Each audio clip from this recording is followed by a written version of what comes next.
that Aisha was actually 17 or 18 when she got married. So these things are actually true. I've heard some of them with my own ears. So this isn't something that this brother is making up. You don't believe me anymore? No, I'm confirming that I've also heard some of these things with my own ears. No, it's Muslim. Okay? I'm co-signing this. I've actually heard some of these statements with my own ears that our brother has made. So it's not a matter of legal or slander, these are facts. And he has been addressed on some of these issues. So it's not a matter of trying to poke holes at the brother. We have a number of questions here. Some of them are very specific.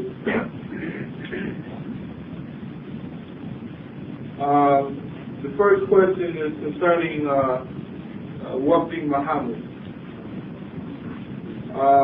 Would you say that he is a modernist, being that he holds many of the tendencies of the modernists, such as denial of the existence of jinn, such as his apparent obligation of the necessity of hijab for women, and his statement saying that Jews and Christians and Manians and other groups of Kafirs are actually believers and that they will go to Jannah. Do you have any comment on this? Would you like to take this one?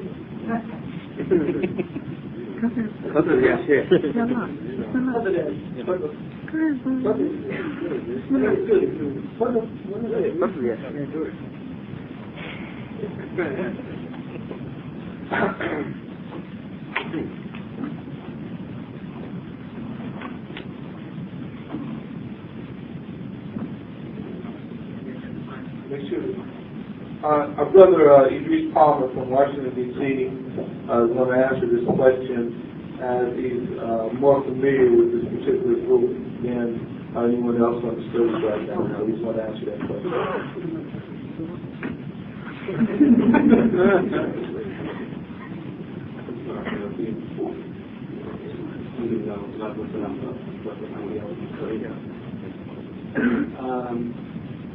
In regards to this particular question, I think that Brother Jamal pretty much laid the groundwork for the characteristics of the majority of people of this modernist type of ideology, which seems to be pervading, particularly here in the United States, and I dare say through many of the countries in the Western world. As far as the specific question of Mr.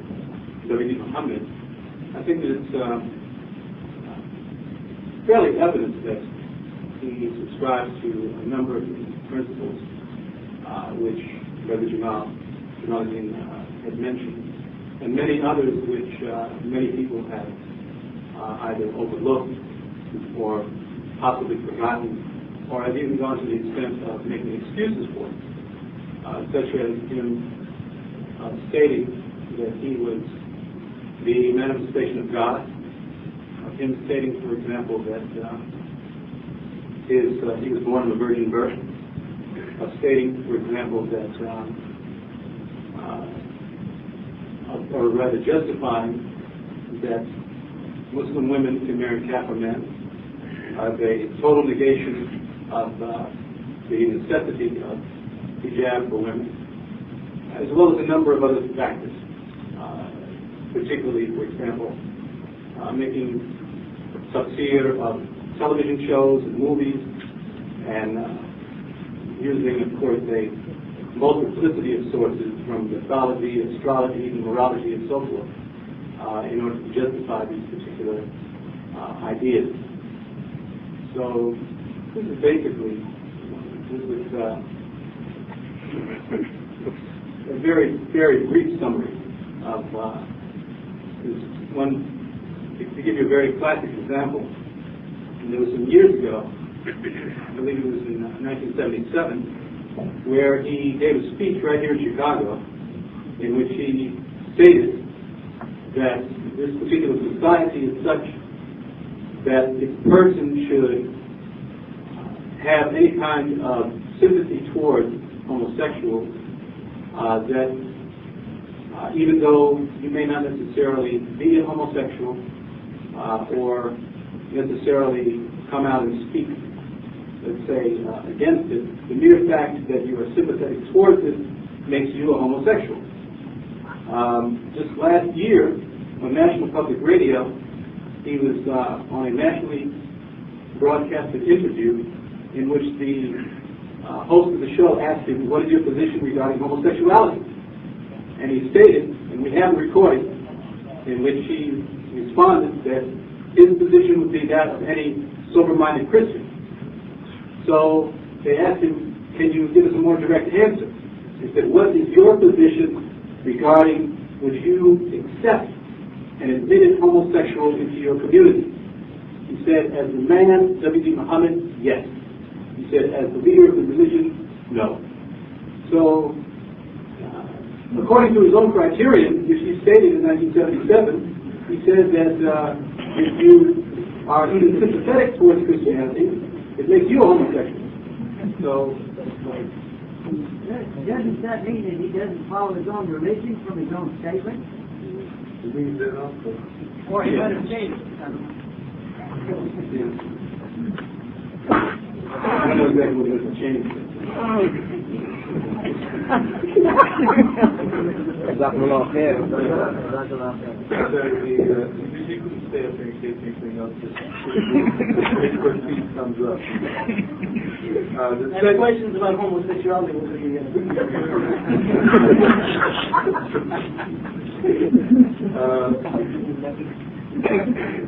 the second question is, please talk about music.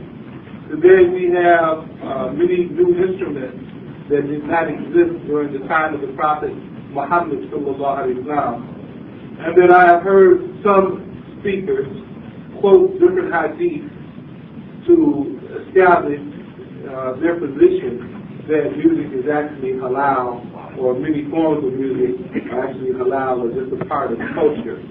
And being that in these opinions of these particular scholars or speakers, whichever the case may be, that being that music is a part of culture, and the Prophet ﷺ did not forbid culture, does not that in turn make music permissible? One of you brothers please respond to that question, please.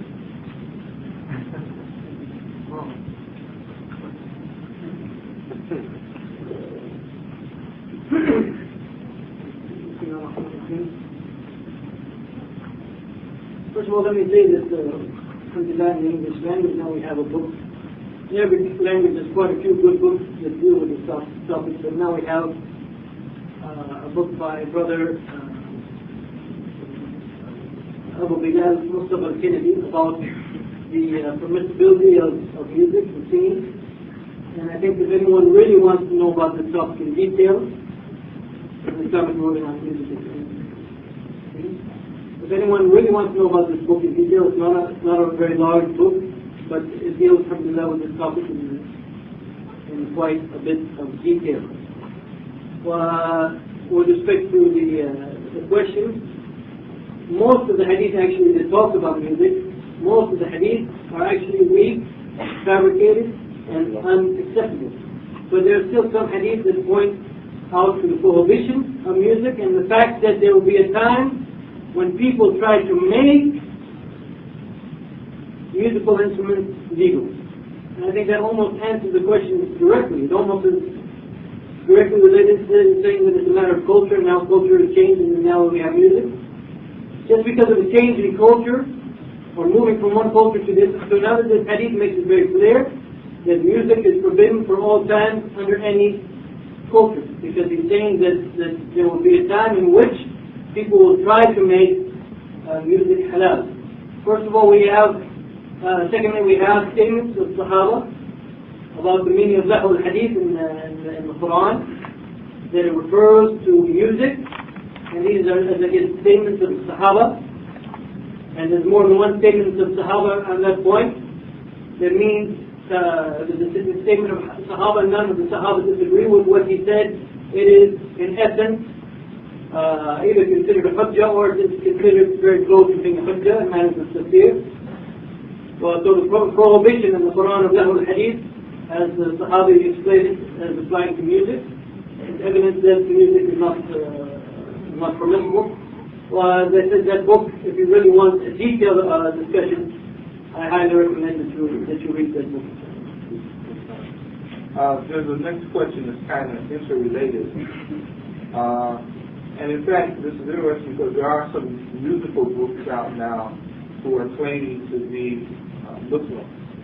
And some of these groups have records where they have Quran playing in the back, someone singing Quran, and music playing to the Quran.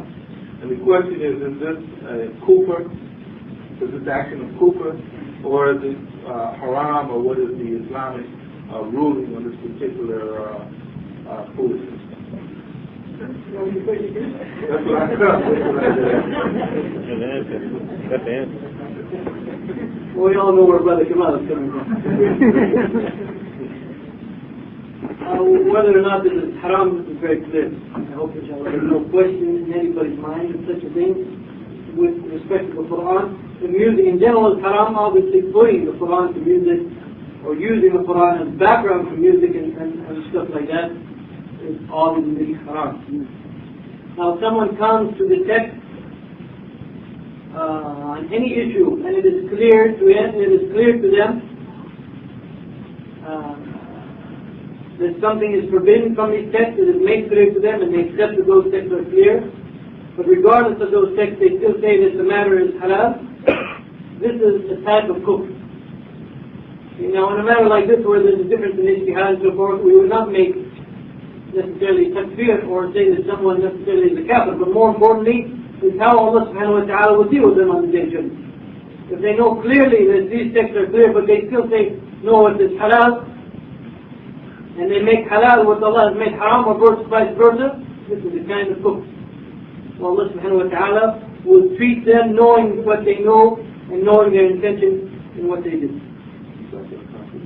The next question, inshallah, is that certain self-proclaimed modernist scholars have the opinion that it is permissible for a Muslim woman to give dawah to kuffar through participation in panel discussions and study groups at universities or what have you, in which men and women will be quickly mixing together. In other words, these Muslim sisters will be in a panel discussion with men, group of men, giving them dawah.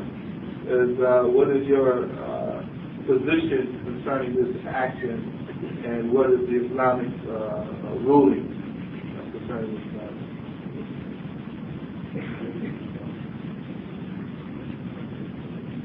Well, the grace of sending his voice for tonight, he has a rather long lecture to give. We'll let him off the hook for the time being. It's very clear from many. It's kind of funny when some people talk about mixing men and women. They say there's no hadith, for example, that says that women and men cannot mix, and so therefore they say that you have no proof. It's kind of funny because if you look actually at the evidence on this point, it's not a hadith. It is a whole set of things that are showing us clearly that from Islam it is considered right, or is considered to be the correct thing to do, to have men and women separate from one another. The Prophet ﷺ, even just women and men walking together in the street, he saw them walking close together in the street, passing by. He said, no, this is not correct. You women must go against the side of the road and not mix with the men.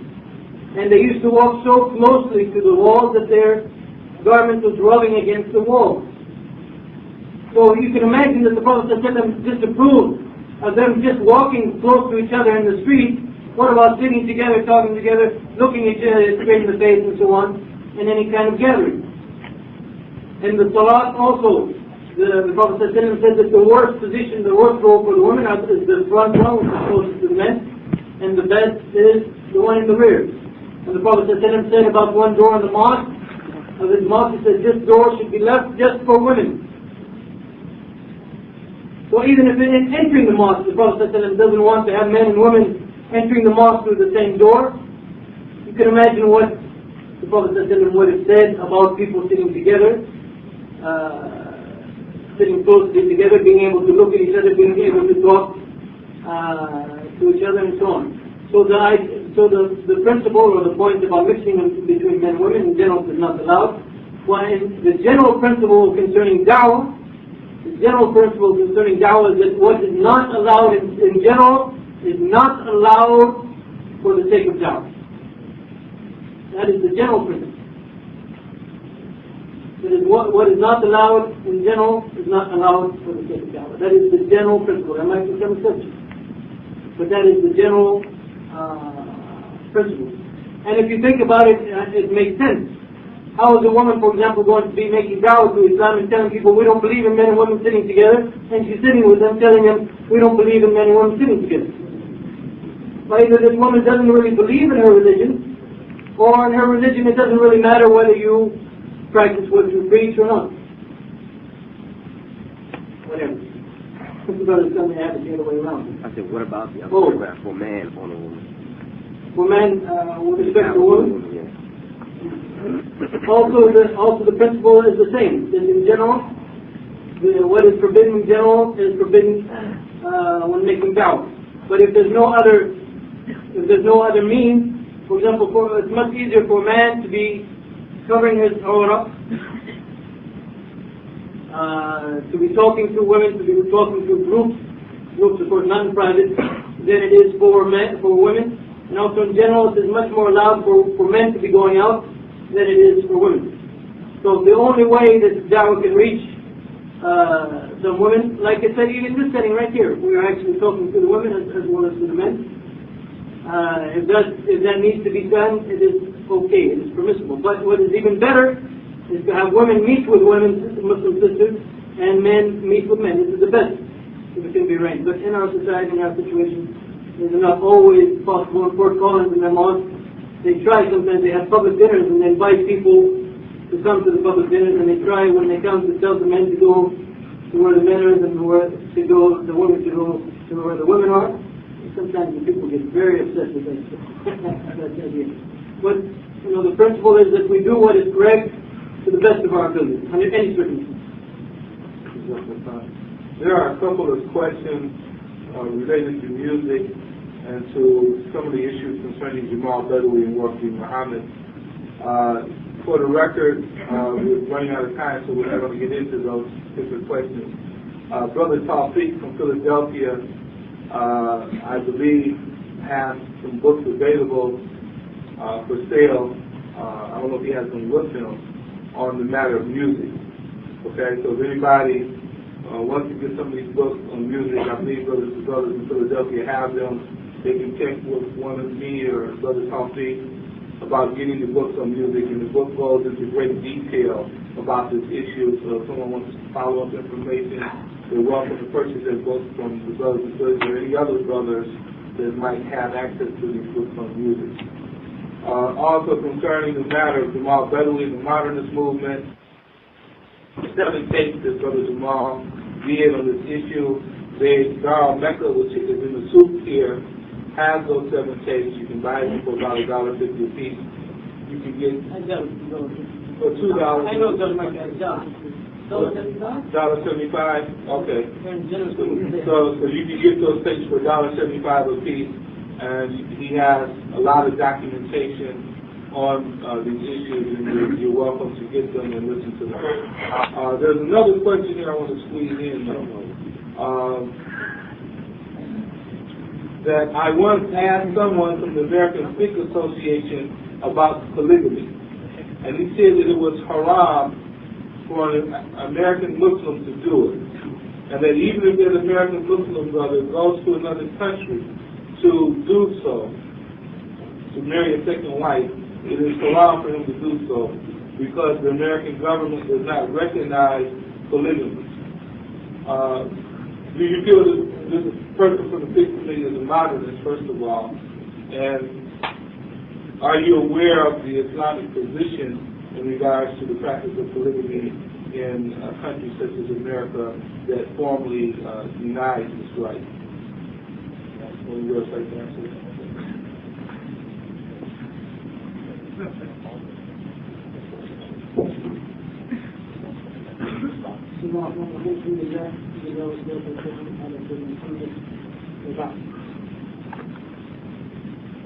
In general,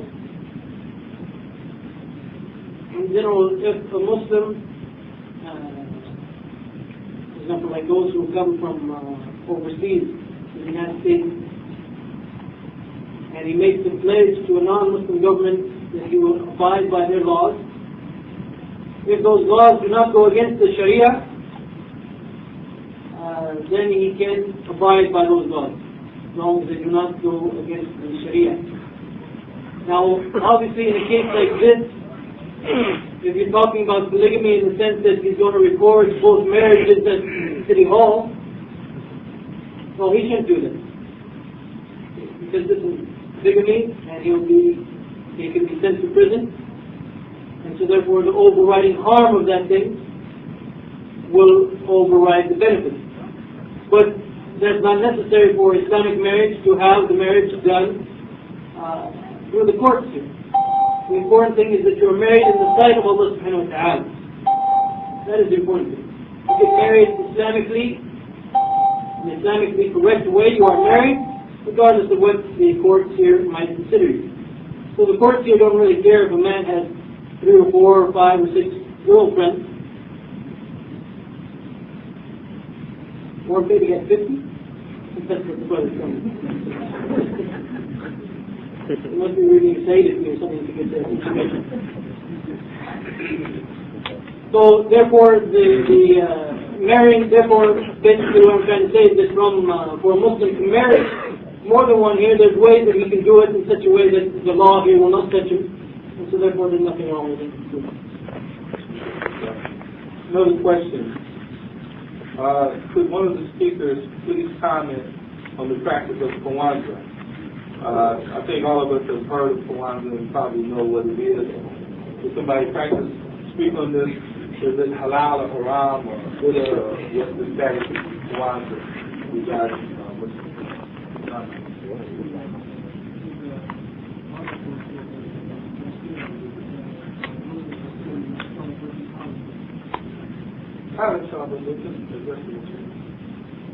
I'm from Colorado. We don't have these kinds of things.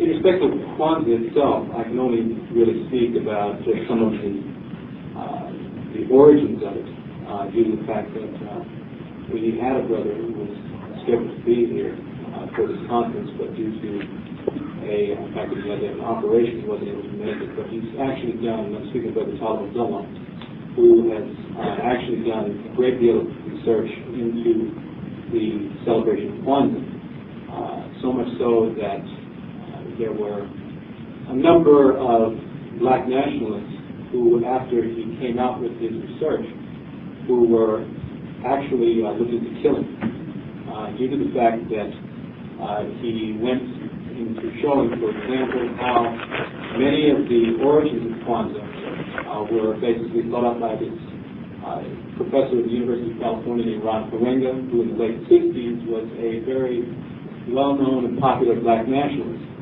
and that he actually incorporated a number of ideologies and philosophies in order to come up with Kwanzaa, yet through regular, as we say, urban folklore, it's been thought of that Kwanzaa in its origin actually came from Africa and has been associated, as I say, with African Americans and so forth.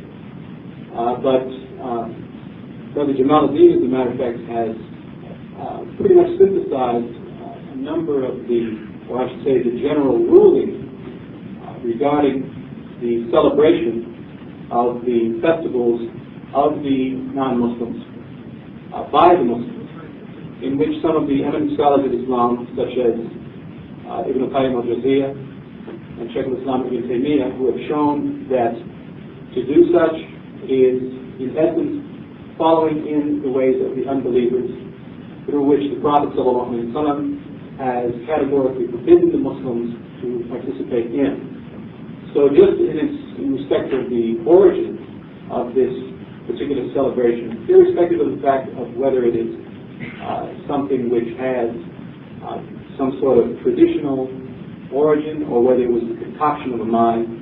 The Prophet ﷺ has specifically stated that we have two celebrations. That is Eid al-Fitr and Eid al-Adha. And Allah subhanahu wa ta'ala has blessed us with these two celebrations, the like of which no other celebration, whether it be done by Jew, Christian, Buddhist, nationalist, or otherwise, can even hope to begin to compare with it. Another question here.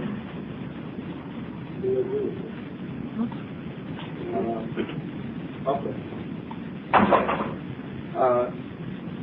What is rationalism, and does it have a place in Islam? Brother Jamal, would you like to address that? What is rationalism, and does rationalism have a place in Islam?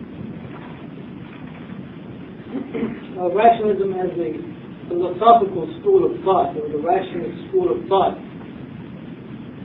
This is what the question is referring to, because there's something else which is also called rationalism.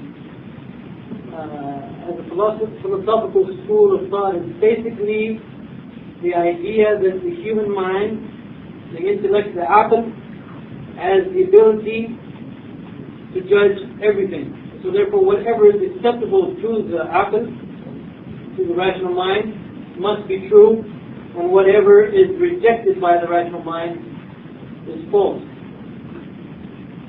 Now the problem with the rationalist school, especially the old rationalist school, is that they had a tendency to ignore the material world. And they came up with many theories that contradicted things that people noticed in the physical material world. So then they had to kind of develop into the empirical rationalist school, kind of a balance, somehow kind of trying to balance the two. The problem with both of them is that they don't realize the limits of the human mind. Allah subhanahu wa ta'ala gave us this human mind for specific reasons. One of it, for example, is to study the science of creation, so we realize the oneness and the existence of Allah subhanahu wa ta'ala. But at the same time, they have to realize that this human mind is not all-powerful, all-knowing, and that there are many things beyond the realm of its knowledge. For example, if you've never been to some parts of the world, you've never seen the kind of housing or anything that they had, there will be no way for you to know what they actually look like. That's with respect to something physical. What about with respect to Allah, with respect to the angel, with respect to the jinn, with respect to what will happen on the Day of Judgment, with respect to heaven and hell? All of these things, the specifics of them, and even to some extent the general aspects of them, all of these things are beyond the realm of human nature, of the human mind. And the mind has to know its limits. We can understand them and know them if the one who knows about them, Allah subhanahu wa ta'ala, reveals to us something about them. But otherwise, just from our human mind, to try to discover about them, we cannot. And so therefore that was one of the greatest shortcomings of the rationalists, and even the empirical rationalists is also still one of their shortcomings, is that they try to apply the mind to things that are beyond the ability of their knowledge, and they begin to reject and accept things which are beyond its ability. There's another question. This is the last question, inshallah. The third last question. Next to the fourth. Well, I mean, we've kind of backed up, and you've been asking me to try to squeeze more questions in, so I'm trying to, comply with the needs of the people and so on. What is the ruling on Islam on the celebrating of the Milad, the birthdays of individuals, and also the birthday of the Prophet Muhammad sallallahu alaihi wasallam? We know that this is kind of like a common practice that the mosques and Islamic centers sometimes they have birthday celebrations for the Prophet Muhammad and also people celebrating their own individual birthdays or birthdays of their children. What is the Islamic ruling on this particular action?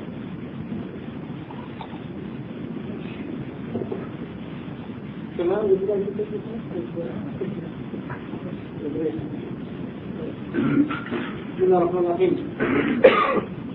I think anyone, inshallah, who listened yesterday to the lecture, yesterday, the day before, the lecture about bid'ah and the concept of bid'ah, makes it clear that if people are gathering together for the birthday of the Prophet Muhammad, thinking that this is something good, that Allah is pleased with it, and somehow they're earning the reward of Allah subhanahu wa ta'ala, this is clearly bid'ah. Clearly innovation. It is something the Prophet never did, he never alluded to it, the Sahaba never did it.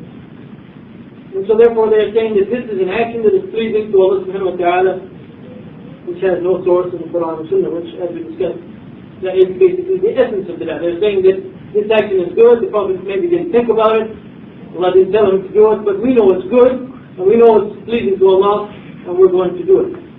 So that's basically the essence of bid'ah. Not even to discuss the history of it, that during the Fatimid Empire in Egypt, that the Muslims saw the Christians celebrating the birthday of Jesus, and decided that they should also celebrate the birthday of the Prophet Muhammad. Now, with respect to other birthday celebrations, it is something that is not from the Muslim custom, and when we do it, we are basically imitating the ways of the kuffar and resembling the ways of the kuffar. And as the Prophet says, "Man tashabbaha biqawmin fahuwa minhum," that whoever imitates or resembles the people is one. Inshallah ta'ala, we're going to conclude this session on this note.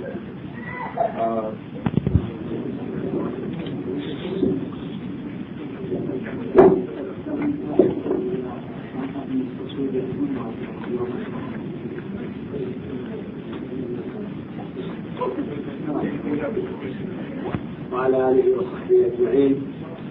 أولا أنا سعيد جدا بلقائكم، لأننا ولله الحمد يجمعنا وصف واحد، وهو قوله تعالى: إنما المؤمنون إخوة. فنحن إخوة متحابون بالله متعاونون على البر والتقوى. وأحب أن أعرفكم بنفسي. أنا أخوكم في الله صالح بن غانم السدلان، الأستاذ المشارك بكلية الشريعة بالرياض، يدرس مادة الفقه. حصلت على البكالوريوس في جامعة الإمام، والدكتوراه كذلك من جامعة الإمام، ماجستير من جامعة الإمام، والدكتوراه من المعهد العالي للقضاء. ولله الحمد عدد من المؤلفات يزيد على 12 مؤلفا، منها ما يتصل بالمعاملات وبالحياة الزوجية وبالعبادة وغير ذلك. السلام عليكم ورحمة الله. We have with us Sheikh Salih bin Ghanam al-Sadlan. He is a doctor in Sharia, and he is also a judge, or he graduated from the School of Judges, and he is very happy to be with us today, this evening. We are all brothers in Islam, and in fact, we all believe we come up with the same belief. Sheikh Salih is an associate professor of fiqh, and he has authored over 12 books on many topics such as family life, marriage, and so forth, as well as ibadah, acts of worship, and topics like that. والآن على كل حال من أجل الوقت، فأنا أحب أن أسمع منكم الأسئلة سواء تحريرية أو شفوية في العقيدة أو في العبادة أو في المعاملة، ونسأل الله جل وعلا يوفقنا للإجابة الصحيحة، إنه على كل شيء.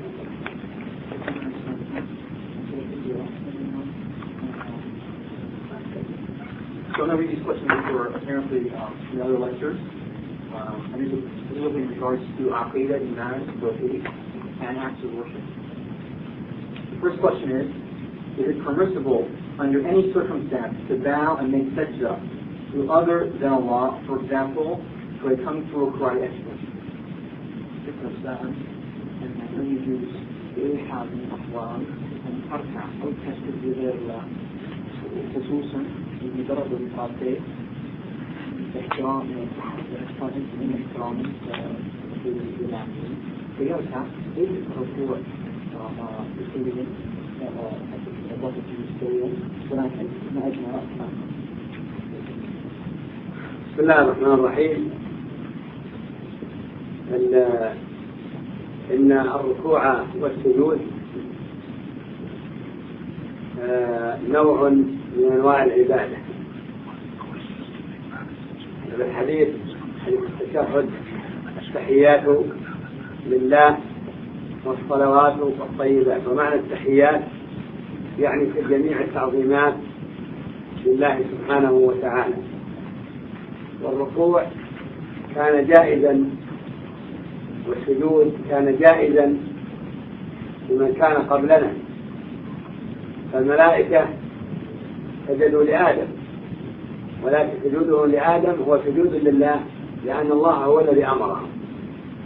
وإخوة يوسف وأبو يوسف وأمه سجدوا له، قال إني رأيت الشمس والقمر رأيتهم لي ساجدين.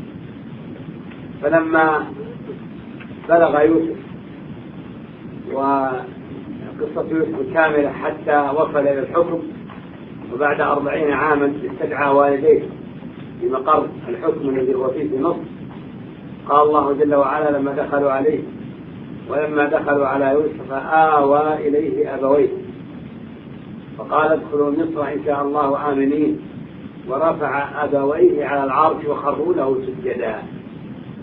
فهذا كله كان في شرع من قبل. أما شريعتنا شريعة الإسلام فإنها أكمل الشرائع، وخاصة في باب العقائد، خاصة في باب العقائد فإنها كاملة كاملة. ولهذا فإن الشريعة الإسلامية حمت التوحيد وحمت حمى التوحيد، فحرم الإسلام الركوع والسجود لغير الله، ومن ذلك الانحناء وطأطأة الرأس، كله هذا لا يجوز إلا لله سبحانه وتعالى. وكل انحناء يقصد به التعظيم سواء وصل إلى حد الركوع أو إلى نصف المسافة فإنه ممنوع شرعا إذا قصد به التعظيم. لكن لو كان من باب اللعب أو من باب التدريب فإن هذا لا يدخل في هذا المقام. إذا كان من باب اللعب أو التدريب فإنه لا يدخل في هذا الشيء. أما إذا قصد منه التعظيم فإنه لا يجوز أن يفعله المسلم أبدا.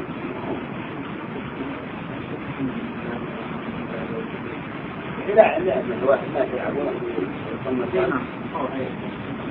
وأول ما يسوي يتدرب على حاجة. The Sheikh gave a very clear and beautiful answer. He said, not a question about record, which is bowing, and sujood, which is prostrating, is only allowed to do to Allah alone and no one else. The proof of this is the statement of the Prophet when he told us to do at-tashahhud, which is what we say when we sit down in Salah, we say at-tahiyyat lillah, the salawat or sayyidat. The Shaykh said the word at-tahiyyat, an Arabic word, means all types of worship. The at-tahiyyat lillah, all types of worship and acts of honor only go to Allah alone. So bowing the head, whether it's totally in a report with the back is straight, or just basically bowing the head slightly, looking down, only be given to Allah subhanahu wa ta'ala. Therefore it is forbidden in this religion of Muhammad to do this whatsoever. This action of bowing the head and prostrating was allowed in previous things. The reason the Quran that Allah subhanahu wa ta'ala ordered the angels to bow to Adam, to prostrate to Adam, and that's well known incident. Their bowing to Adam was not to Adam himself, but rather because Allah ordered them, and by obeying Allah's commandments they are bowing to Allah subhanahu wa ta'ala. But they bowed to Adam. They were not worshipping Adam though. Additionally, we see that Yusuf, in two incidences, at first one, the stars and the sun bowed to him. And likewise, when Yusuf became in charge of a very high position inside the government of his time, his parents came in and they bowed to him. They prostrated to him. And this was acceptable in the religions before Islam. But because Islam, the religion of Muhammad sallallahu alayhi wa sallam, the Sharia of Muhammad sallallahu alayhi wa sallam, is the most complete religion, specifically in matters of belief and matters of worship which belong to Allah subhanahu wa ta'ala, it is not allowed. So, the Sharia protects the Aqidah. The laws of the religion protect the beliefs of the religion. So therefore, bowing in any way, even moving the head slightly, in karate or outside of karate or in kung fu or judo, anything martial arts, or in any way to show honor and respect is forbidden in the religion. So if a person wants to honor or magnify or make this person tremendous in his sight, it is prohibited for him to bow. And there are other actions which are also prohibited in this matter, because all these acts of worship should be only going to Allah subhanahu wa ta'ala. But it is allowed, as she has said, that during play or during learning certain types of actions, whatever they might be, if a person bows his head. Not out of respect, but for instance, if they are playing among themselves and they happen to be bowing their body, moving their body down, if they're ducking or something like that, or doing some kind of emotion, it's okay, but not out of respect. And not in the way as the question came, and in the way the karate comes. All these things are prohibited. The next question. The next question is, can you explain the connection between Iman, Ilm, and Amal Salih?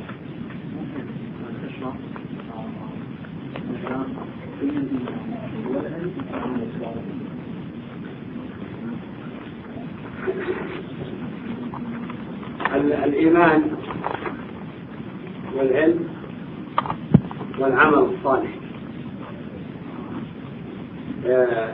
هذه المسميات كل واحد منها بمسمى مستقل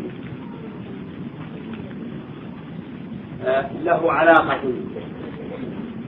بالآخر من وجه، وليس له علاقة من وجه آخر. من جهة له علاقة ومن جهة أخرى ليس له علاقة.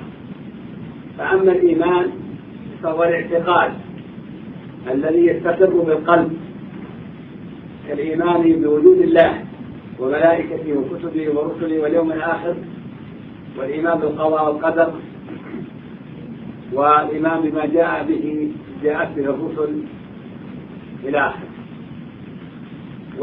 ويترجم هذا الإيمان الذي في القلب، يترجمه اللسان بالنطق بالشهادتين، وتترجمه الأعضاء بالفعل بأداء الواجبات التي تؤدى كالصلاة والزكاة وغير ذلك. هذا هو الإيمان. أما العلم فإنه لنقصره على العلم ضد الجهل، والعلم بالشيء، العالم بالشيء يختلف عن الذي لا يعلمه. والعلم الحقيقي هو معرفة الله ومعرفة نبيه ومعرفة دين الإسلام بالأدلة. هذا هو العلم الذي نحن متعبدين به. يعني كل مسلم وكل مسلمة لا بد أن يعرف هذا العلم، معرفة الله ومعرفة نبيه ومعرفة دين الإسلام بالأدلة. وأما العمل الصالح فهو الناتج عن العلم الذي أثاره الإيمان. فإن الإنسان لما آمن وعلم عمل، فهي خطوات، فيعمل العمل الصالح قبل أن يعلم. فعندنا الصلاة مثلا، وما الذي جعلك تصلي؟ هو الإيمان، لأنك لما آمنت صليت. لكن كيف تصلي؟ الصلاة عمل صالح، الصلاة عمل صالح، والزكاة عمل صالح، وبر الوالدين عمل صالح. كيف جعلك بعد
especially not to ignore the Quran or Sunnah and to look to other sources to try to find some of the questions about life, to try to find some of the questions, to try to find the answers to some of the questions about life and behavior, when these things have been stated clearly and concisely in the Quran and Sunnah. There's no excuse for that. What the Quran says is true, what the Sunnah says is true, and there's no reason, there's no call for us as Muslims to disregard, to ignore or play down what the Quran and Sunnah is saying, and to take what other people might be saying and consider it the truth, and therefore disregard or go against what the Quran and Sunnah is saying. Now, unfortunately, although that's the case, and I think everyone would agree that that's the case, that we don't need to go outside the Quran and Sunnah to know what to believe and to know what to follow. Unfortunately, historically, Muslims have not always kept to that principle. Historically, there have been some Muslim groups throughout the history of Islam who have allowed themselves to be influenced by foreign sources, who have allowed themselves to be influenced by foreign thoughts and foreign philosophies that goes against the Quran and Sunnah. You'll find it many times throughout the history. One of the earliest examples comes from the time of the Abbasid Khalifa Al-Ma'mun. Al-Ma'mun, this ruler, he asked the leaders of the Roman or Byzantine Empire to send him the books of philosophy. And he brought those books of philosophy to the Muslim world, and he had them translated into Arabic. And he opened up a place called Dar al-Hikmah, a place which was open for anyone to come and just to discuss things. Representatives of Eastern philosophies came, representatives of Western philosophies, Jews, Christians, Muslims. People came together just to discuss. Now, if it's a matter of just discussing with someone else and trying to show him the correctness of Islam and the wrong of what he believes, that's one thing. But if we talk about it, as some people talk about nowadays, as like a kind of dialogue, for example, between Jews and Christians, if we talk about coming together to learn from them thinking that there's something that we're missing in the Quran and Sunnah, and they might be able to help us and give some guidance, that's wrong. But this is what happened. People begin to sit with Roman or Greek, philosophers trained in Greek and Roman philosophy, and begin to think that maybe that philosophy, that way of thinking, is better than the way of thinking that is found in the Quran and Sunnah. There actually developed through time people who call themselves, and unfortunately are nowadays called Muslim philosophers. Some of them didn't believe in the Quran and Sunnah whatsoever. Yet if you pick up a book about Muslim philosophy, most likely they will be talking about those people. People like Al-Farabi, Al-Razi, Ibn Sina. Al-Razi, for example, he said the only thing that we can believe in as real truth are rational truths. In other words, things that we can think about in our minds and prove that they are true. For example, 1 and 1 equals 2. This is a rational proof. These things, he says, are definitive knowledge. These are the only things that are definitive knowledge. But the problem, they even took that not only to things that we can prove in this world, but even with respect to God. They started talking about God, and those things that they could prove, they accepted as true. And those things that they could not rationally prove, they say those things aren't true. And even Al-Razi himself, he said, he said that the Quran could not be considered a proof in matters of aqidah or belief because it doesn't have the level of certainty that these rational proofs have. We only accept rational proofs. Now, where did he get that idea? He got that idea from the influence of foreign philosophies that spread into the Muslim world at that time. In fact, this kind of thinking or these influences led to the development of different groups within the Muslim world. Some of them, it's clear that teachings actually are outside the realm of Islam, although as I said, they're for example, like Muslim philosophers. You had philosophers, you had what we could call in English speculative theologians or Ahl al-Kalam, and among them also you had a group known as al-Mu'tazila. One common thing among many of these people, not all of them, but one common thing about many of these people is the belief that al-aql, or what we come up with our human mind, what we believe through human thinking is correct, takes precedence over what the Quran and what the Sunnah says. That's one of their basic points, that if we see something, for example, in this world, and unfortunately with respect to them, it wasn't usually related to physical matters. Mostly it was related to philosophical and theological matters. If they could prove, for example, that Allah doesn't have any sifat or any attributes, because that would mean more than one Allah, which is what some of them argue. If we could argue that from a human thinking point of view, if we agree that yes, if Allah has more than one attribute, that means there's more than one Allah or one God, then that means we must deny what the Quran says, that the Quran is wrong in that point, or it doesn't mean what it says. That's the way they approach the Quran and the Hadith of the Prophet.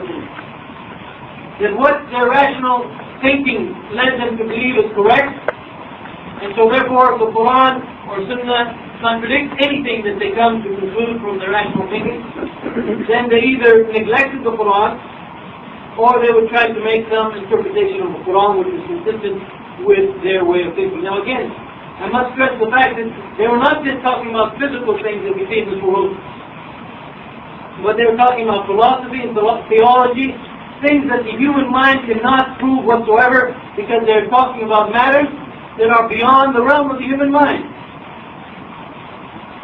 You cannot make an analogy between God, for example, and human beings or things of this world. You say, well, if things in this world, if something breaks into two essences or there's two beings, then that also must be true for God. You cannot do that. We cannot judge God on our standards. But that's what these people did. And this was mostly, one of the starting points behind it was the influence of Western or of foreign thought on this issue.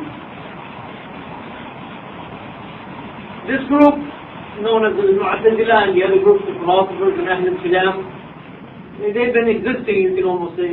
They never really died. Every once in a while you find one or two people bringing up their ideas again and so on.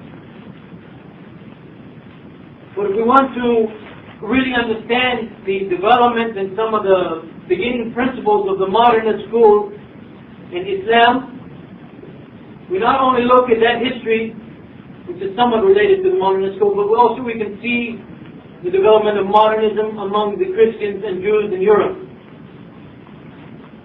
Now you see, the situation of the Christians and the Jews in Europe is completely different from the situation of Muslims. What they have as their scriptural text was not preserved. There's lots of interpolation. Lots of human error has entered into their text.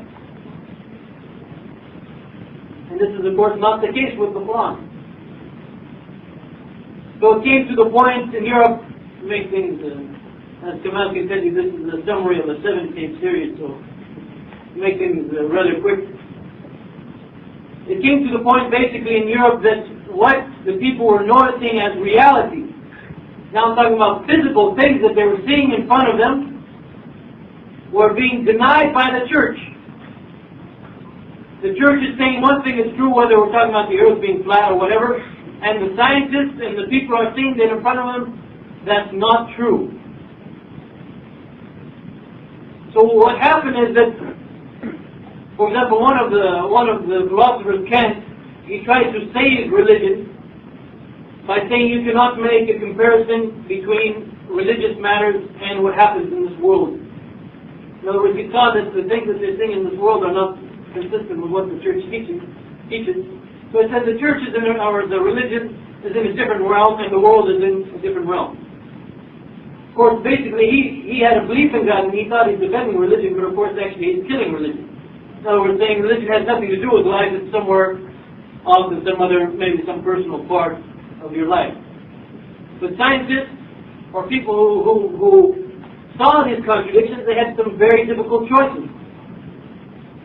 Either believe wholly in what the church says, or believe completely in what they're seeing and knowing is true and rejecting what the church says, or try to modify the church for it to be consistent with what they're seeing as true.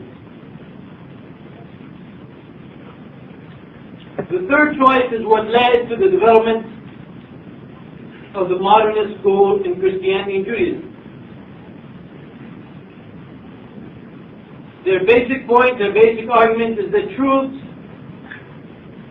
even religious truths, are basically relative. What may be true at one time or what may be considered true by a religious group is not necessarily going to be true at another time. And so therefore their argument is that scientific changes and cultural changes require us to reevaluate the teachings of a religion in the light of modern science and so on. That's the basic premise behind all modernist schools, whether we're talking about Jews, Christians, or Muslims. That scientific change, scientific progress, cultural changes requires us now to reevaluate the fundamentals, even the fundamental teachings of the religion in the light of now modern science and so on. Now the only difference between actually this and the Mu'tazila is that the Mu'tazila basically were rationalists. Okay, they would sit and think, drink some strong coffee, and come up with some theories, and then deny the Quran, of course. Now these people, maybe you can say that they're a little bit better. They applied the scientific theory. They're not just rationalists, but they also experiment. And it was that physical proof of what they're saying in something that led people really to be completely fooled by it. Or not, I shouldn't say completely fooled by it, because with respect to the church, with respect to Christianity and Judaism, there may be a need, and there may be a reason for modernism, because as I said, their texts were not preserved, there's a lot of human error, so it is quite possible for the Bible to say something which is wrong, and we can prove that it's wrong. So for them, there was such a need. For Jews and Christians, there was such a need. But in fact, with respect to Islam, as I said, because of the nature of the Quran and the perfection of the Quran, there was no need for that among the Muslims. But unfortunately what happened, as we all know the recent history of the Muslim world the past 300 or 400 years, the Muslim world somewhat, especially from a materialistic point of view, the Muslim world stagnated, fell behind the West, scientifically, materially, economically, and so on. And this allowed, as we know, the European powers to conquer, control, and rule the Muslim world. Now the same dilemma developed among the Muslims themselves. They saw European society and they looked at European society and they said, European society is advanced. It has something that we don't have. And unfortunately many of them, they related that thing. Why was European society advanced? European society is advanced because of its belief structure. And part of that belief structure was the fact that they didn't stick to an old religion, but they were willing to change the religion with time. And this idea begins to spread among the Muslims. And yes, the Quran and Sunnah is true, but it doesn't mean that it's fixed for all time. We have to reinterpret it in the light of modern teachings, in the light of modern science. In fact, one of the modernists of the Indo-Pak subcontinent. He said it very clearly when he said that basically the Muslims have three choices. Either they have to abandon Islam completely and change their ways and follow the ways of the West, or stick to Islam and remain always behind the people of the West, or modify Islam in order to meet the needs of modern times. Okay, he said there's three choices. Actually, there's only two. Either you have Islam or you don't have Islam. There's no such thing as modifying Islam. But he was a modernist. He was a modernist. He was a proponent of changing Islam, of adapting Islam for modern times. And the European powers also, they saw the need and the use for this modernist movement to spread among the Muslim world, because they could not really dominate and control and really rule over the Muslim land. And they realized this fact clearly. They could not rule and control until they took the people out of Islam. When I mean take the people out of Islam, like I mentioned in the talk about challenges to Muslim women, doesn't mean that they're going to change their name and all become Christians. Let them remain Muslims, let them do whatever they want, pray and fast, but change their way of life from that of a Muslim to that of a Western atheist or whatever the case might be. And they concentrated in certain areas. They concentrated, for example, in Turkey. Because Turkey was the seat of the Khalifa. Turkey was the political strength, or the political center of the Muslim world. They concentrated in Egypt. And I talked a little bit about in the Women's Liberation Movement in Egypt yesterday.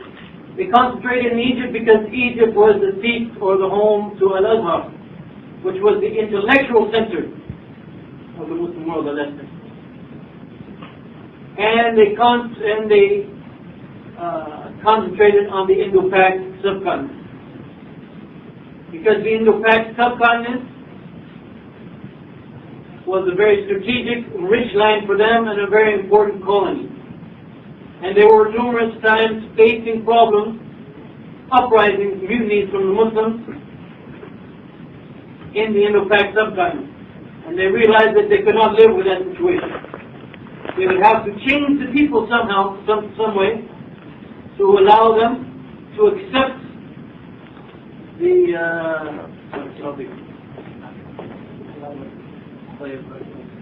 for this I will definitely stop. Books are more important to me than doing lectures still. What was that again?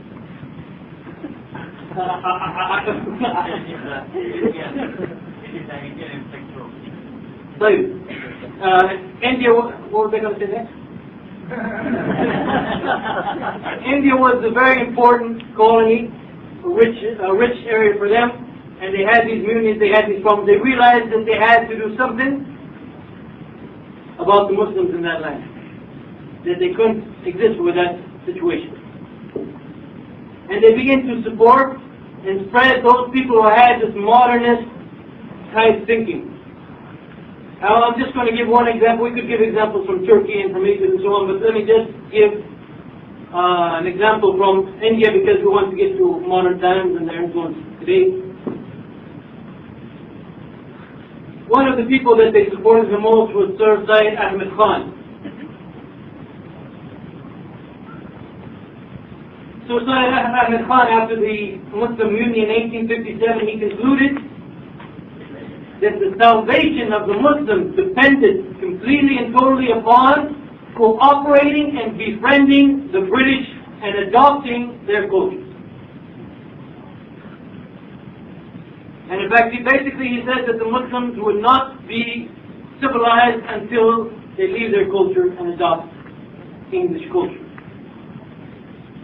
He said that there can be no enmity or hatred between Christians and Muslims on religious grounds, because of all the religions, this is a quote, because of all the religions in the world, Islam has the most respect for Christ and His guidance. One thing that he did is he opened up a university train people, in this way of thinking. In other words, to create new Muslims, new intellectual Muslims who would be respected because they had a degree from a university. He opened up that university with the intention of creating basically a new generation, or at least a new leadership that would think in the ways that he thought. And of course, the only medium of instruction in that university was what? English. Only taught in English. See, now he couldn't do the same thing that Kemal Ataturk did. Kemal Ataturk changed the script of the Turkish language from Arabic to Latin script. So the people, after a while, they could no longer even read the Quran or read the old books related to Deen in the Turkish language. What he did was, if you wanted to go to that university, of course, you would have to become an expert in the English language. Basically, his ideas, we can say, is that to become modern, to become civilized, you have to become English. If we were alive today, I doubt we'd say that. At this time, England was supposed to be the leading country of the world, and that's what he said. Some of his rulings, some of the fatwa, some of the rulings that he gave, that shows his modernist type thinking is, for example, polygamy is contrary to the spirit of Islam and should not be permitted except in rare cases. Modern banks, business transactions, loans, and international trade, although all involving payment of interest, do not properly fall under the definition of riba, and thus are not contrary to the law of the Quran. The punishments laid down in the Quran and Sunnah for the amputation of the hands, the theft, stoning for adultery, and 100 lashes for fornication are barbarous and suitable only for a primitive society which lacks prisons. Now I'm jumping a little bit ahead, but recently there was an article in the San Jose Mercury News about a year ago in which there was a conference between Christians, Jews, and Muslims, and the article said, oh, Christian Jews and Muslims are very happy because the Muslims are going to open a new center. This center is going to be headed apparently by someone, his name is Fatih Uthman, and he said basically the same thing. He said, we do not believe in that Khomeini Islam. He said cutting the hand of the thief and amputation and so forth. He said all of this is unethical. And almost exactly the same thing that Sir Said Ahmed Khan said. And of course, jihad is banned except in the direst necessity of self-defense. And of course, with respect to Aqidah, if we want to discuss matters of belief, that's a whole different area. Basically anything that you cannot see, they would deny. There's no such thing as angels, no such thing as jinn, the miracles are not true, and so forth. Jumping ahead again, one of his biggest students who wrote the tafsir on the same basis, with the same kind of nonsense in his tafsir, is Muhammad Asad. His tafsir is full of that kind of stuff. There's no such thing as miracles. He explains away all the stories in the Quran. There's no such thing as jinn. And unfortunately, recently this Quran translation and commentary by Muhammad Asad was distributed throughout the United States by some organization, I don't know whom. Of course, Ahmed Khan went to the extent that said that there's no such thing as heaven and hell, there's no such thing as day of judgment, and so forth. And basically what he did, which is pretty much what the goal or what all modernists are leading to one way or another, is that he said that the Quran and Sunnah must be restricted to purely devotional matters and acts of worship. Quran and Sunnah just compared with it, just deals with how to pray and fast and so on. These three seats of Turkey and Egypt and the Indo-Pak subcontinent, Allah.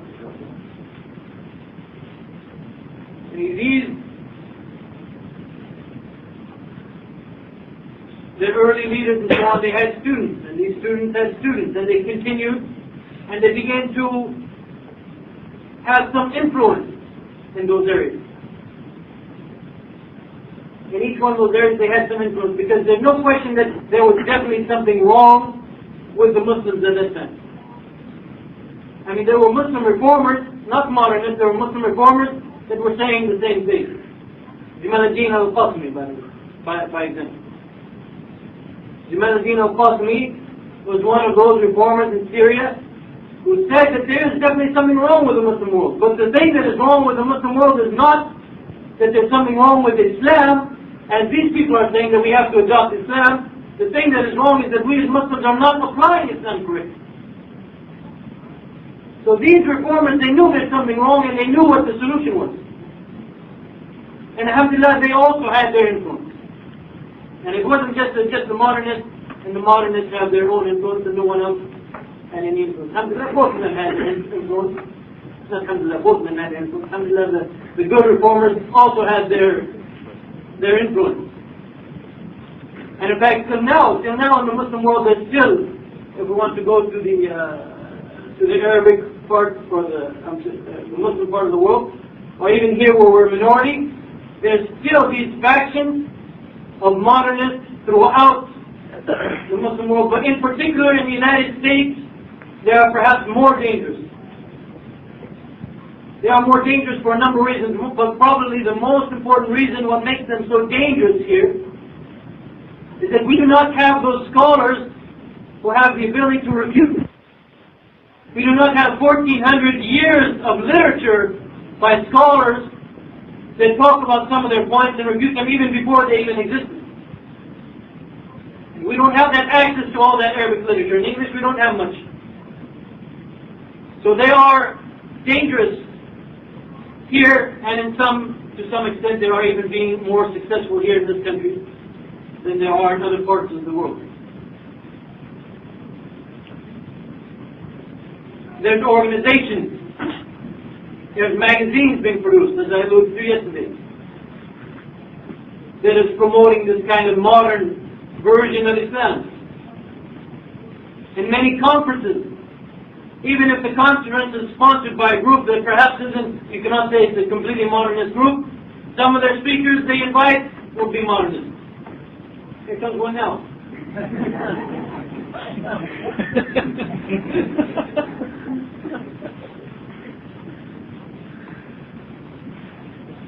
Basically, again, as I said, their argument, and again I want to stress that this argument could be true for Christianity and Judaism, whose teachings, whose texts are not really the complete revelations from Allah subhanahu wa ta'ala, and in fact whose teachings were meant for a particular time and people. But their argument could never be true for Islam, for the Quran, for the Sunnah that was revealed and perfected and preserved and meant to be our guidance at the Day of Judgment. Their argument again is that we have to re-evaluate religious truths, religious practices in the light of modern science. But one thing, besides the fact that the Quran and Sunnah has been preserved, we also have to remember that the fitrah, or the nature of man, hasn't changed. The same moral truths, the same practices that will lead to good during the time of the Prophet Muhammad ﷺ are the same ones that will lead to good today. If riba is something harmful for the economy and for the individual and for society as a whole during the time of the Prophet Muhammad ﷺ, the nature of riba hasn't changed, the nature of people haven't changed. It is still harmful today as it was harmful at that time. Now if we go and hear what many people say, we can see that they are, even if they don't call themselves modernists, and this is one of the dangers of many of the modernists, they don't come out and say, I'm a modernist. My name is so-and-so, I'm a modernist. I'm so-and-so, I'm a chef. They don't say it like that. But you can hear it, you can see it in their speech, you can hear it in what they say. For example, just to give some examples, one speaker said in a lecture, and this was a lecture that he gave to to Muslims and non-Muslims, about, I think the lecture topic was the status of women in Islam and Christianity or something of that nature. He talked about the hadith of Abu Bakr.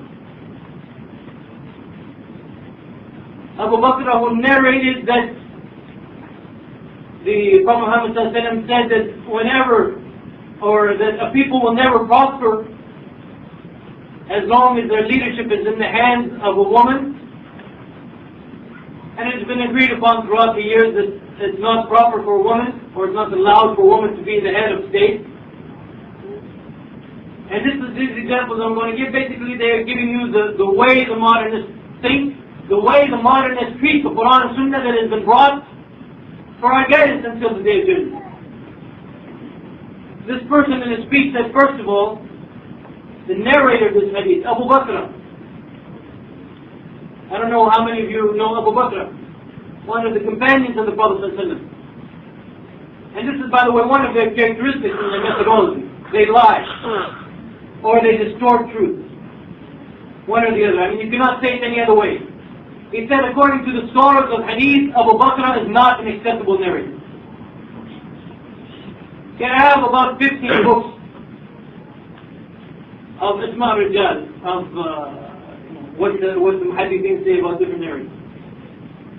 I know he's a Sahabi, a companion of the Prophet ﷺ, Abu Bakr is a Sahabi, and I know what the person was saying wasn't true, but I went to all 15 of those books to see if anyone of the Muhaddithin, of the scholars of the Hadith, said that Abu Bakr is not an acceptable narrator.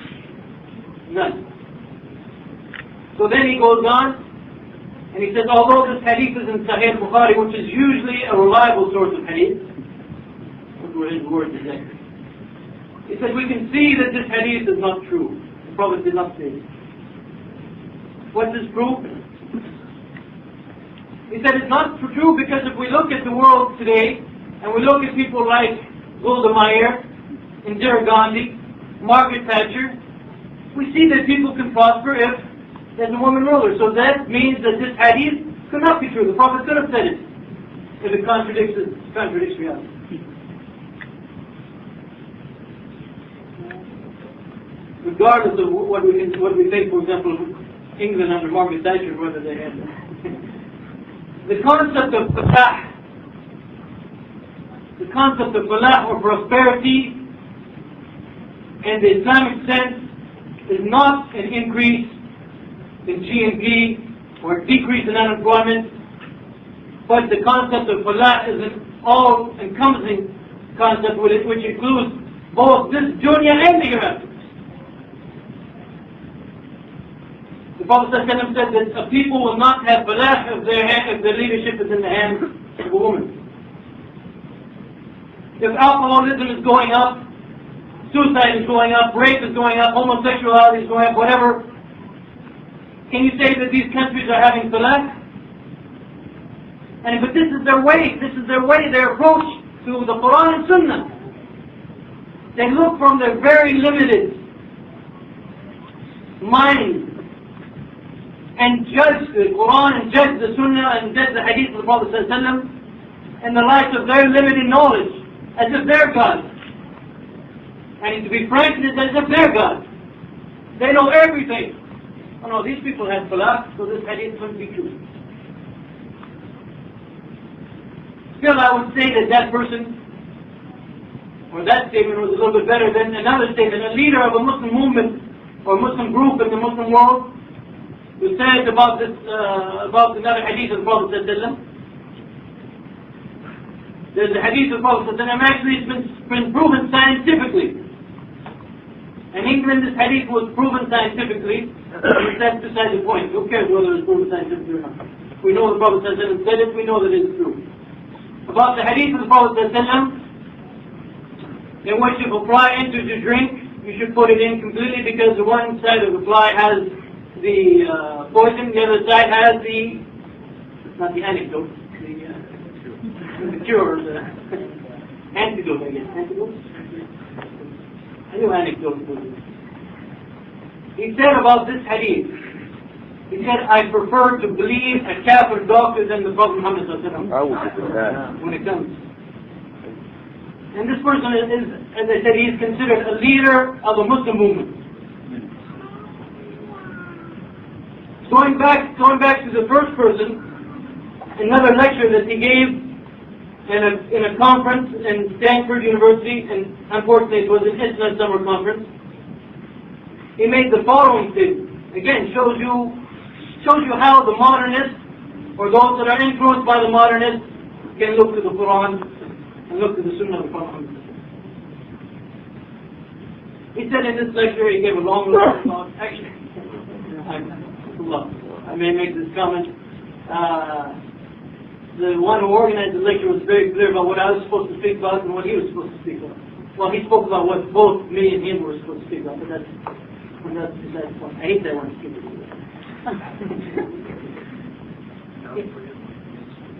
Pardon me? Yeah, I'm debating. See, in the earlier lecture series I gave, I named all names and gave all references, and some people were really upset about it. So I think it's sufficient just to see the signs, and when you come across them, you inshallah know them. We learn from our experiences, don't we? So this man in that long lecture about the Sunnah, he said, towards the end of the lecture, he said, the Prophet Muhammad ﷺ used to make ijtihad. Okay? That statement's okay. Some scholars say some of the Sunnah was ijtihad, some scholars say none of the Sunnah was ijtihad, but that's okay so far. He's staying within the realm of what the scholars of Ahl Sunnah wal Jama'ah say. He said the Prophet ﷺ sometimes made ijtihad, and sometimes he was incorrect. Okay? So that's okay. So far it's okay. No problem with that. Scholars from Ahl Sunnah wal Jama'ah, they said sometimes the Prophet ﷺ made ijtihad, and Allah corrected him if he was wrong. Right? But here's the point. He said that the Prophet ﷺ sometimes made mistakes in his ijtihad, and Allah did not correct him. So what's his next statement? So we have to go to the Sunnah and we have to determine where he was correct in his ijtihad and where he was incorrect. This person is a well-known speaker. He's speaking at ISNA summer conference. That shows you how widespread this influence is. Not just their institution, not just their magazines, but they're influencing even other speakers. Well, we went over that. If you want to buy the tapes, Mecca will be very happy if you buy the tapes and get all the names. Indeed. But again, this gives us an idea of how people are approaching the Quran and Sunnah. That we have to judge it in the light of our own life. In fact, one person said that it's okay now for women who are menstruating to pray and attend the mosque. Why? Well, during the time of the Prophet ﷺ, they didn't have tampons. Now we have tampons. There's no fear that blood will fall on the ground, so there's no harm. And some of these you don't know whether to cry or to laugh. Well, it's the same with the person who said that now excuse me, said that, for example, that American women are different. And so therefore it's okay for an American Muslim woman to marry a Kafir man. Same kind of thing. Same kind of approach. I don't think we need any more examples, do we? Right. Let me move on to what is their danger, what is some of the evil effects of this group. First of all, we have to realize that this group, these people, they have their own minhaj, they have their own usul, they have their own, in other words, they have their own methodology. This is different from the methodology of Ahl Sunnah wal Jama'ah, without any doubt about it. And what does that mean? That means this group is another group from Ahl Bidah. Another group of heretics and innovators. Therefore, all the things that I said about the dangers of Ahl Bidah applies to them. Don't need to repeat them, but all of those things apply to them. What is particularly dangerous about them in this country is that many times they use tricky arguments. They recite verses in the Quran or they recite hadiths of the Prophet ﷺ, and many times they're reciting them to people who, for example, are not familiar with the Arabic language, not familiar with the hadith of the Prophet ﷺ. Sometimes they'll quote weak hadith, false hadith, whatever supports the argument. And this is very dangerous because many Americans, many new Muslims, they're not going to be able to answer. They're going to be maybe even convinced by what they're saying. We would hope that some of the arguments, like the argument about there weren't tampons back then, this is most rational people won't accept that. But what about the idea that the Prophet ﷺ made ijtihad, and he was wrong, and Allah didn't correct him? And he could give you an example of where he made ijtihad and Allah corrected him. and then he'll leave it almost as a given that well, there was some other ijtihad that wasn't great. So now we have to reevaluate the Sunnah to see where he was correct and where he wasn't correct. And one of the greatest dangers of this group, inshallah I will end on this point because I know that something else is coming up. Probably one of the greatest dangers of this group is that people do not recognize these people as Ahl Bid'ah. They do not recognize the danger that they're bringing about. And I'll just give you one example. Okay, now I'm going to name someone just to show you what I'm talking about. When I gave these lectures in our mosque in Bangla, the 7 lecture series, and I quoted people and I named them, people were upset with me for bringing up these statements and quoting these people. They're upset with me for quoting. They should be upset with them for saying them. Instead, they're upset with me for giving a lecture about it. Oh, you want to divide brothers? These are good brothers. We know these brothers. They've been working for Islam so long. They make dawah. Okay, fine. If they did some good things, we accept their good things. But we also have to be careful that if they're spreading some evil, that we cannot accept that evil. This is a munkar. You give a statement like that, if you give an opinion like that, if you do an action like this is a munkar like any other munkar. And it is obligatory upon us to change it. Even if it comes from your father, your brother, your sister, your wife, doesn't matter where the munkar comes from. Even if someone is the greatest mujahid, if he just spent the last 20 years fighting the kuffar and he comes in here and said, oh, I spent 20 years fighting the kuffar, let me have a drink of wine to take a break, no one will accept him.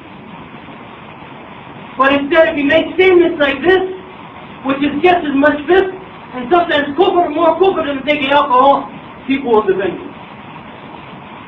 So one of the greatest dangers is people are not realizing who these people are and what they're actually saying. Those 2 examples I gave of the hadith of the woman rower and the other statement about the ijtihad of the Prophet ﷺ, they came from Jamal Badawi. Jamal Badawi is the one who made those things. How many of his tapes and everything are being distributed and people are praising him as a great scholar? Suppose you just embrace Islam, you watch this tape, you watch this film, and you embrace Islam because of his dawah and what he's spreading, and then you go and listen to him and say, this is the Shaykh Jamal Badawi, and then he says something like this. We have to realize these things. We have to warn people about it. Yes, Shaykh Jamal Badawi, maybe he's good in some things. If you want to make a dialogue, if you believe in dialogue with Christians or debates, yes, he's good in that thing. But be careful about him. Don't let him speak about this and this issue because he has ideas which are wrong. We have to recognize these people and we have to point out what they're saying. And we cannot defend them just because of the good that they did. Allah subhanahu wa ta'ala will reward them for the good that they did, inshallah. And we accept their good deeds, but at the same time, if they do something wrong, we have to advise them and we have to stop them if we have the ability to do so. One fact, as I mentioned in the statement from, his name is AAA, I don't know what the AAA stands for. He's the one who says that Muslims have 3 choices. Either stick to the old Islam, stick to Islam, or leave Islam completely for the way of the kuffar, or modify Islam.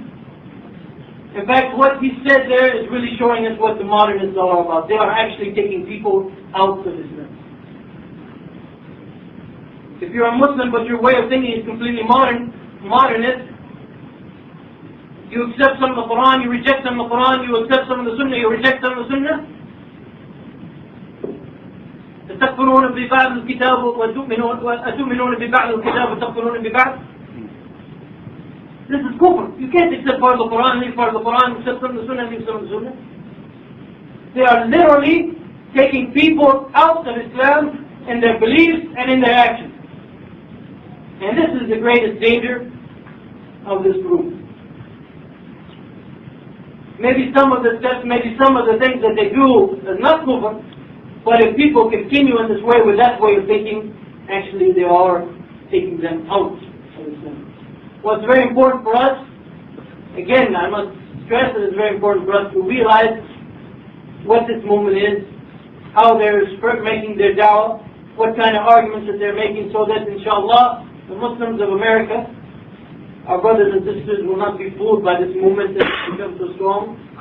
Inshallah they will stick to the straight path and they will see Allah subhanahu wa ta'ala in Jannah. وَقُولُ قُلْ هَذَا